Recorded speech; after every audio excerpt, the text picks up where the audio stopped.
正当大法师想要传声提醒李长寿不要乱说话，李长寿那边却已经是做了一个道揖，朗声道：弟子入道门修行至今，感念师恩，铭记圣训，历经艰险，终得道境。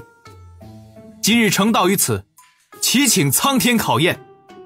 若天劫落下，此道崩散，自是弟子急于求成，修道不精，心中无怨。天苍地明，我道长宁，谢天道关怀，降长生仙境。一番话语喊完，李长寿又深深地做了一个道揖，而后身形缓缓漂浮而起，悬浮在山峰之上约有数十丈。而此刻旁观的大法师表情有些复杂，大法师想笑，又觉此事甚妙，思前想后，也只想对李长寿说那句不愧是你。这个小弟子总是能给自己各种惊喜。一旁的云霄也是嘴角含笑，原本还有些担忧的他，此刻却是放心了许多。琼霄和碧霄已经是笑出声来。碧霄道：若是渡劫者都这般喊话，天劫威力就能减弱几分，那自古至今说不得要增加多少金仙道人呢。然而碧霄话音刚落，李长寿的头顶雷声滚滚。李长寿在劫中听到的只是雷声，但是在侧旁4位圣人弟子听到的却是一声化作了天威的善。碧霄下意识地捂住小嘴，眼底带着几分震惊。真的有用？一旁的云霄也看了眼自己的小妹，道：不可多言，天道有感。4个人的表情顿时变得丰富起来。道祖显荣，天威锁定，劫前高呼又得回应。云霄暗中瞧了眼玄都大法师，妙目之中露出了少许惭愧。此前他还当这次又是玄都师兄的算计，想让自己与海神更增几分交情，现在看来要为海神道友护法，并在关键时刻出手搭救，单独一人怕是真的不行。轰的一下，空中电蛇狂舞，劫云翻涌，开始迅速收缩，自万里范围掠来无边灵气，结合浩荡天威，显露天劫真容。劫云的直径收缩成了300里，并且疯狂的增厚，在李长寿的头顶不断的转动。李长寿的仙识被天威压制，此刻只能够勉强捕捉到劫云的异状，也不知道这劫云到底会有哪般演化。原本黑暗阴沉的天地突然多了道道金光，上方劫云若衣柜状缓缓旋转，将上上下下的云朵染成金色。金光大作，又将方圆万里的天地照得透亮。而当金光隐去，劫云再次收缩，这一次化作了最终形态，一座被云雾包裹的万丈高塔。塔分33重，飞檐高尖，一处处窗口各显神灵，走兽、凶兽、神鸟、灵禽，天地万灵皆能在其内找到对应。几乎是一瞬间，琼霄与千里之外的某只黑豹齐齐出声。他的金仙劫竟就是排名第2的万灵劫。这一声暴雨的意思是那个当真是传闻中的前3金仙劫，还是排名第2的万灵天劫？差不多是这个意思。黑豹的心底总算是松了一口气，得意的一笑。必然是吃不到树皮了。这万灵天劫自古就没显露过几次，更没听说过有生灵能撑过去。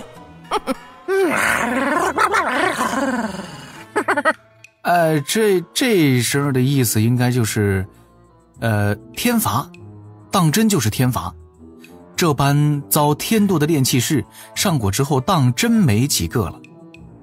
应该没有翻译错。黑豹舒舒服服地趴了下来，静静地等待大劫的消散，并且开始准备接下来的捕猎计划。且看李长寿渡劫之地。云霄看着自己的三妹问道：这天劫如何还有了排名？琼霄笑道：姐，你总是闭关，这些自然不知。这天劫排名呀，正是咱们截教先人们闲来无事排的。当时数百人聚在一起，一同推演，在天机中踏下了不同天劫的讯息，给咱们截教内需渡劫的门人子弟些许参考。没办法，咱们教众太多了。玄都大法师笑问：那排第一的金仙劫又是什么？玄都师兄，成仙劫、金仙劫，排第一的都是紫霄劫。劫由灵生，由灵寿，万灵劫已是天道对生灵降下的最强天劫，当时推演出的天机是这般彰显的。大法师缓缓点头，轻轻一叹，言道：长寿也算是达到了他在天仙时的极限。琼霄问：玄都师兄也是人族出身，师兄的金仙劫是哪般？云霄板起脸训斥他：莫要问玄都师兄这般隐秘之事。琼霄连忙低头撅嘴，委屈巴巴。玄都笑道：这也不是什么隐秘，当时老师将我放入玄黄塔中，传授我大道，我也不知过了多久，将老师传授之道境界悟透，境界已是金仙之上。离开宝塔时并未经受天劫，应是玄黄塔替我受了。三位师妹应当没有经过天劫吧？师兄说的不错。碧霄嘻嘻一笑：我们在远古之位化形时就已是长生之灵啦。玄都大法师闻言轻笑了一声，似有所感，低声道：开始了。三霄也是齐齐看向李长寿之所在。空中高塔开始加速盘旋，天劫即将落下。李长寿仰头看去，看到的只是一口向内坍塌的漩涡，其内雷斑不断闪耀，仿佛要将它直接吞噬。来了！李长寿缓缓向上飞了100丈，手中握住一把灵宝铁笔，浑身上下仙力涌动，出手若幻影，迅速在手腕与胸前贴上了几张黑纸符箓。第一道天劫，他要凭自身硬扛，试试自己的天劫强度如何，也好选择启用哪套方案。来吧！宝塔之内，漩涡之中，36只雷斑突然熄灭，却没有什么雷柱雷雨落下，天地之间一片寂静。李长寿也屏住呼吸，全神以对。雷斑为何会突然消失？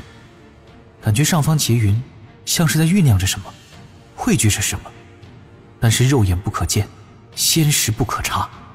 突然漩涡正中出现一缕细细的黑色闪电，这闪电不过拇指粗，跨越重重乾坤，慢悠悠地落在李长寿头顶。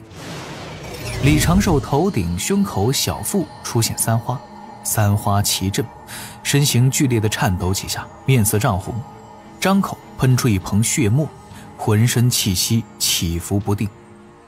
已经受了轻伤，这是什么天劫？李长寿的心底惊觉，将最高强度的渡劫方案提了上来，抬手擦了一下嘴边的鲜血，注视着空中那开始闪烁的49道雷斑，张口吞下一颗灵丹。李长寿全心感受。此刻他低头看去，却见下方荒山竟然有半截山体凭空消失不见了。我的天劫当真是不好过。李长寿缓缓吸了一口气，抬手写下一个道字，身上各处灵光闪动，一张张符箓顿时开启。根据忘情上人的天劫判断，我应该也有一段时间准备。李长寿再次低头看向脚下，不知何时那消失了半截的荒山涌出了一朵朵的火焰莲花，簇簇橙色的火苗不断地跳动，朝着自己包裹而来。啊！天火！第二道天劫这就来了！上方漩涡中出现乌烟的风声，而此时49只亮起的雷斑再次一闪而灭，又是一道漆黑的劫雷落下。这次已经有婴孩手臂粗细，依然是歪歪扭扭间就穿透了层层乾坤，朝着李长寿的额头劈落。李长寿还好，之前就考虑到了这般可能。起！一声轻喝，李长寿胸前悬浮的倒刺冲天而起，堪堪拦在那雷劫之下。而李长寿手中的铁笔疾驰，一连写下了起天地法元自然这7个大字。这些大字自他手中判官笔的笔尖凝成，接连朝着空中飞去，与那个道字交相辉映，就如同8道屏障挡在了漆黑小雷之下。不止如此，李长寿的身周仙力涌动，胸口聚仙符已经是燃起火花，脚下出现了12片由仙力凝成的花瓣，花瓣闭合，将他的身形层层包裹。这些准备不过是完成自一瞬之间。上方雷劫劈下，8只大字闪耀，各自坚持瞬息依次被破，而下方火莲席卷而来，跳出一只只火苗，将李长寿全身包裹。雷劫劈落，李长寿的左手凝拳直接砸了上去，拳锋刻画的血纹闪烁光亮，与雷劫正面相冲。第2道漆黑天雷闪烁了几下，便化作了一缕自天空落下的黑烟，直接消散。李长寿左拳血肉模糊，又是张口喷出了一口鲜血。不过这次只是气息震颤，因为早有准备，之前受到的伤并未加重，元神已经是自行稳固。雷劫虽散，周遭天火依然在煅烧着李长寿的仙力。空中又有一把把青色剑影接连斩下，李长寿提笔应对，身形带着天火在空中来回的晃动，判官笔写下一个个大字，长发飘舞之间竟然如同火神临世，还有一丢丢的飘逸之感。第2道天劫的攻势连绵了大概1/3炷香的时间，李长寿以忘情上人的天劫对照，差不多已经是相当于忘情上人的第6道天劫的威力了。当下第2道天劫之后，李长寿也是有了底气，对自己第3道天劫的威力有了充分的推算，也拿出了新的底牌。待天火消退，李长寿张口吞下了又一颗丹药，右手持着判官笔，左手握住一把刻刀，趁天劫空档，凭空写下了百字神农经。稀有神农，得天穗而种五谷，尝百草以助医经，拯救无数凡人，乃人族圣贤，位列3皇。这篇神农经便是歌颂神农德行的篇章。那金光闪闪的上百字刚刚写成，就冲向李长寿自身，化作了一道道繁复的符箓，宛若给他披上了一份由符箓凝成的宝衣。第3道天劫没有给他多准备的机会，再次迅速启动。而这一次李长寿的心底多了重重异象，竟然是心魔作祟。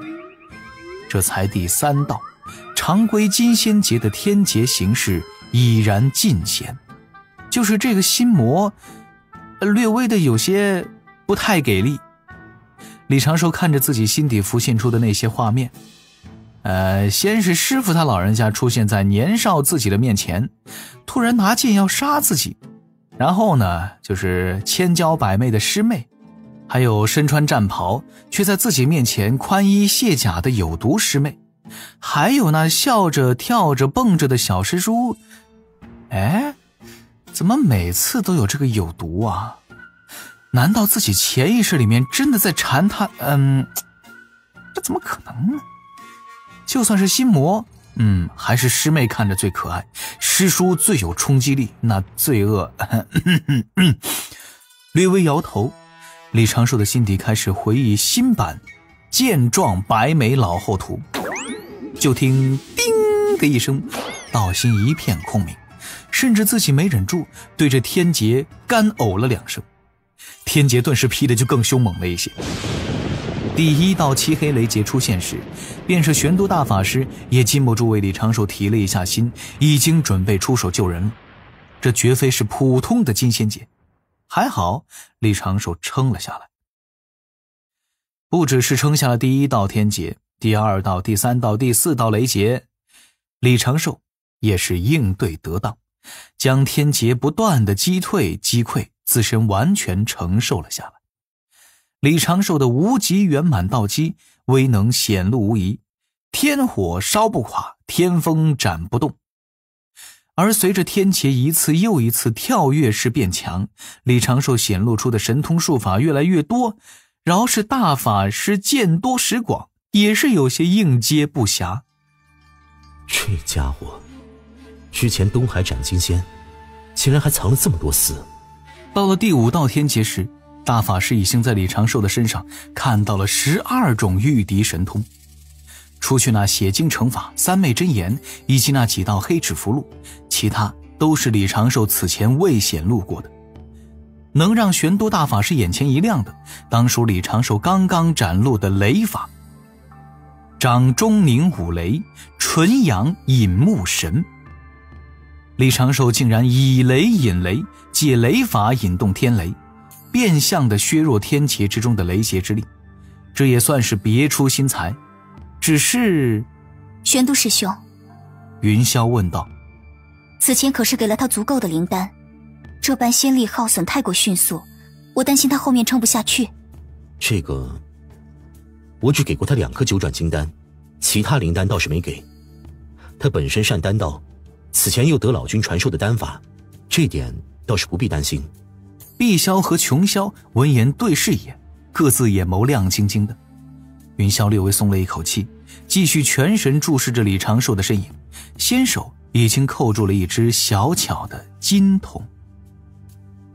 天风肆虐，天火煅烧之下，李长寿此时已经是恢复了真容，各类伪装都被雷劫劈掉了，身上的衣袍也只是勉强蔽体，全凭仙力遮挡漏点之处。第5道天劫，李长寿全力抵挡了过去，自身的伤势略微加重，仙力已经是损耗过半，体内灵丹药力持续发散，增强雷法抗性的灵丹药力再次消耗干净。